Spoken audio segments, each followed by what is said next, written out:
সুপ্রিয় শিক্ষার্থীবৃন্দ ও দর্শক শ্রোতা মণ্ডলী, আসসালামু আলাইকুম। আজকে আমরা সপ্তম শ্রেণীর গণিত বইয়ের ৭ পৃষ্ঠার ছক ১.13 থেকে আমরা আলোচনা করব। তো প্রথমে আমরা ছকটা খেয়াল করি। এখানে তথ্যটা কি আছে? ভাঁজের প্রকৃতি প্রতি ভারে সমান। ভাঁজের প্রকৃতি প্রতিবারে সমান ২ ভাগ করে ভাঁজ। একটা কাগজকে আমরা প্রথম ২ ভাঁজ করব, মানে ভাঁজ প্রথমে ১ ভাঁজ করলাম, তাহলে ঘর কটা হবে? ৪, ২টি। এরপরে ওই ভাঁজকে যদি আমরা ২ ভাঁজ করি তাহলে আসবে কি ২ দুগুণে ৪। এবার যদি ৩ ভাঁজ করি ওই কাগজটাকে, তাহলে ৪ পরে ঘরে কতগুলো ভাঁজ আসবে? ৪ দুগুণে ৮। এরপর যদি আমি ৪ ভাঁজ করি কাগজটি, তাহলে কত? ৮ দুগুণে ১৬ আসবে। এরপরে যদি আমি আরও একবার ভাঁজ করি, ৫ নম্বর ভাঁজ করি, তাহলে হবে কত? ১৬ দুগুণে ৩২। তাহলে এখানে গুণ আকার ২ কয়বার? একবার। আর ৪-এর যেহেতু কয়বার ভাঁজ হয়েছে? ২ বার, তাহলে ২ কবার হবে? ২ গুণ ২, তাহলে ২ দুগুণা ৪। এবার ভাঁজ কয়টা? ৩টা, তাহলে ২ কয়বার গুণ হবে? ৩ বার। ১, ২, ৩, তাহলে ২ দুগুণে ৪, ৪ দুগুণে কত? ৮। এরপর ৪ ভাঁজ হবে, তার মানে ২ কবার হবে? ৪ বার। ১, ২, ৩, ৪ বার। তাহলে যদি হয় ২ দুগুণা ৪, ৪ দুগুণে ৮, ৮ দুগুণে ১৬। এবার ২-এর ভাঁজ কয়টা হবে? কাগজটা কতবার? ৫টা ভাঁজ হবে, তার মানে ২ কবার হবে? ৫ বার। ১, ২, ৩, ৪, ৫ বার। ২ দুগুণে ৪, ৪ দুগুণে ৮, ৮ দুগুণে ১৬, ১৬ দুগুণে ৩২। এবার যদি আমরা সূচকীয় আকার লিখি, ২ আছে কয়বার? একবার, তাহলে ২-এর পাওয়ার হবে কত? ১। মানে ২-এর পাওয়ার হবে কত? ১। ২-এর পাওয়ার বা ২-এর ঘাত।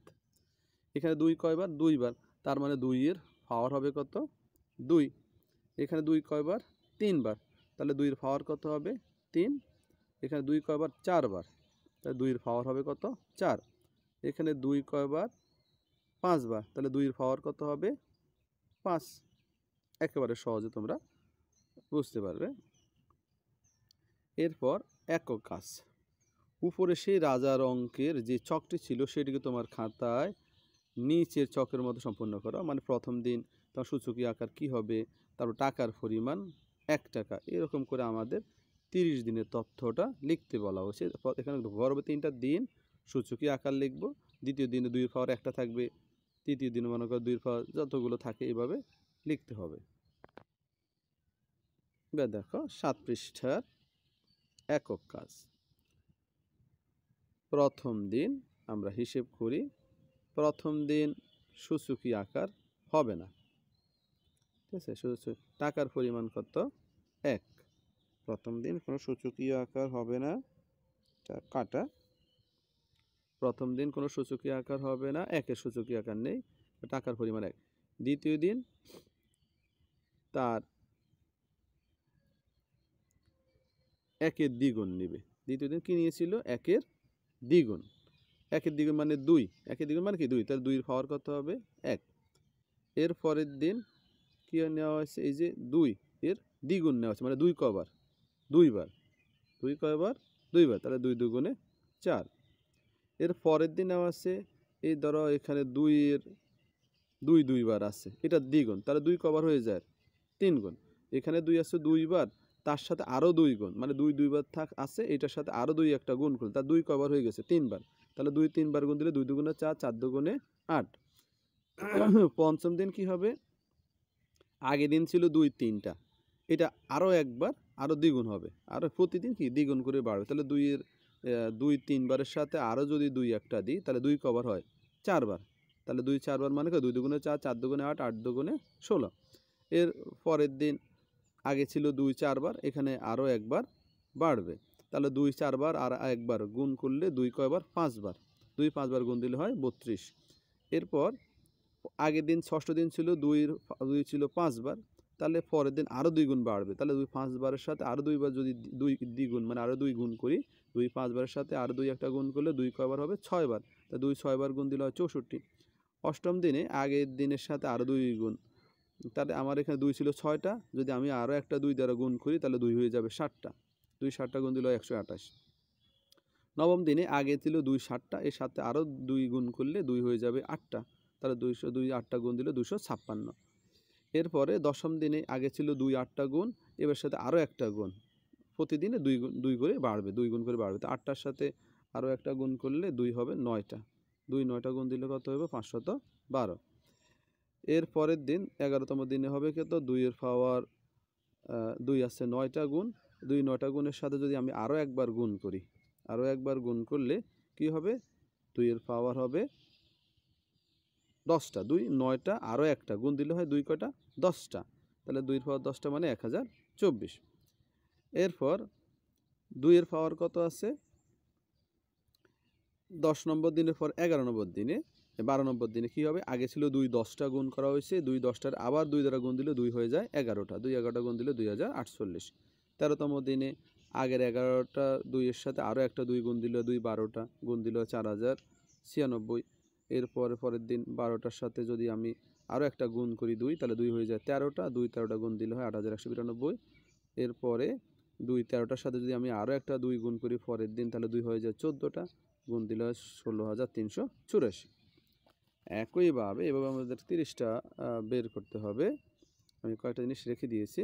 ধরো 18 নম্বরটা যদি খেয়াল করো, তাহলে আগেরটা ছিল 2-এর 16টা, এটার সাথে আরও কয়টা যোগ হবে, আর একটা যোগ হলে 2 হয়ে যাবে কত 17টা, 2 17টা গুণ দিলে কত হয় 1,31,072। এরপর পরের দিন আরও একটা গুণ হলে 2 হয়ে যাবে 18টা, গুণ দিলে এই সংখ্যাটি বের হবে। পরের দিন 18-এর সাথে আরও একটা গুণ দিলে 19 গুণ করলে এই সংখ্যাটি বের হবে। পরের দিন 19টার সাথে 2 একটা গুণ দিলে 20টা, গুণ ফলে তো বের হবে। তারপরে দিন 20-এর সাথে একটা আর একটা গুণ দিলে 21টা। এরপরের দিন 21-এর সাথে আরও একটা দিলে 22টা। এরপরের দিন এই 22টার সাথে আরও একটা 2 গুণ দিলে হয় 2 হয় 23টা। এরপরের দিন 23-এর সাথে আরও একটা 2 গুণ দিলে 2 24টা। এভাবে ধরো 28তম দিনে আসলে কত 2 27টা, তাহলে 29তম দিনে আরও একটা গুণ হলে 28টা। 30তম দিনে 28-এর সাথে আরও একটা 2 গুণ দিলে 29টা। তো 2 29টা মানে সিরিয়ালে 2 গুণ 2 গুণ 2 গুণ 2 গুণ 29টা বা 29 বার যদি আমরা ক্যালকুলেটর, বিশেষ করে সায়েন্টিফিক ক্যালকুলেটর দিয়ে গুণ করি, তাহলে আমরা এই সংখ্যাটি পেয়ে যাব। আশা করি তোমরা বুঝতে পেরেছ। এরপর এখানে দেখো 0 ও 1-এর সূচক। তোমাদের বিদ্যালয় কর্তৃপক্ষ ঠিক করেছে তোমাদের শ্রেণীতে মোট 5 দিন ধরে ক্যান্ডি দেওয়া হবে, তবে সেক্ষেত্রে কয়েকটি নিয়ম আছে। প্রথমত, কে কতটি ক্যান্ডি পাবে তা নির্ভর করে প্রত্যেকের রোল নম্বরের উপর। প্রত্যেক শিক্ষার্থীর রোল নম্বরের শেষ অঙ্কের সাপেক্ষে এই ক্যান্ডি প্রদান করা হবে।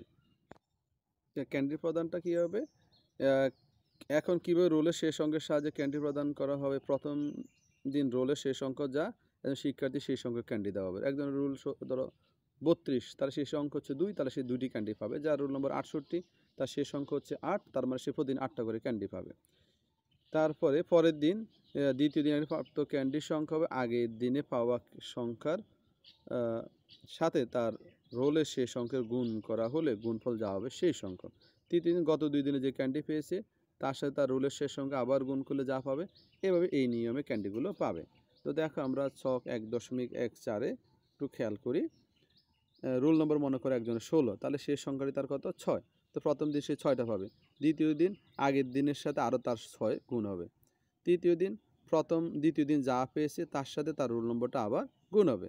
চতুর্থ দিন তৃতীয় দিন যে 3টা 6 পেয়েছে ওই 6-এর সাথে আরও একটা 6 গুণ হবে। পঞ্চম দিন আগের দিন অর্থাৎ আগে 4টা 6 ছিল, ওই 4টা 6-এর সাথে আবার 6 গুণ হবে। এইভাবে প্রতিদিন সে ক্যান্ডিগুলো পাবে, যদি 5 দিন এইভাবে সে ক্যান্ডিগুলো পাবে। আশা করি বুঝতে পেরেছো। যদি আমার ক্লাসটি তোমাদের খানিকটা উপকারে লাগে, চ্যানেলটা অবশ্যই সাবস্ক্রাইব করবে। ধন্যবাদ সবাইকে। আসসালামু আলাইকুম।